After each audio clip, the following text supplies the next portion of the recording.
Hi అందరికీ పావని తలుపుల YouTube ఛానల్కి వెల్కమ్ అండి. ఈరోజు ఇడ్లీ పిండితో పునుగులు ఎలా వేసుకోవాలో చూసేద్దాం రండి. ఇడ్లీ పిండిలో కప్పు గోధుమ పిండి కాస్త సాల్ట్ వేసుకుని బాగా కలుపుకోవాలి. ఈరోజు నాకు 2 రోజుల నుంచి జలుబు దగ్గు అండి, అందుకే నా వాయిస్ అలా ఉంది. బాగా కలుపుకోవాలి. అలా కలుపుకుంటే సోడా కూడా అవసరం లేదండి. పునుగులు బాగా పొంగుతాయి, బాగా పొంగి గుల్లగా వస్తాయి. బాగా కలుపుకున్న తరువాత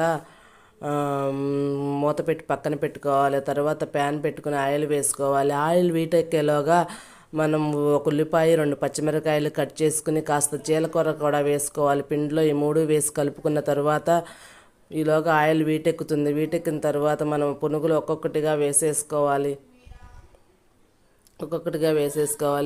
ఈ పునుగులో మార్నింగ్ టిఫిన్లోకైనా ఈవినింగ్ స్నాక్స్లోకైనా చాలా బాగుంటాయండి. పల్లీ చట్నీతో అయినా అల్లం చట్నీతో అయినా ఈ పునుగులు సర్వ్ చేసుకుంటే చాలా బాగుంటాయండి. పునుగులు అంటే మాకు చాలా ఇష్టం అండి.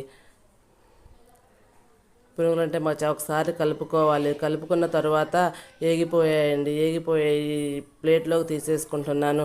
ప్లేట్లోకి తీసుకున్నాక నేనైతే చికెన్ కర్రీతో సర్వ్ చేసుకుంటున్నాను.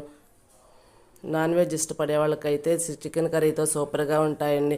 ఈ వీడియో నచ్చితే లైక్ చేయండి, షేర్ చేయండి, సబ్స్క్రైబ్ చేసుకోండి.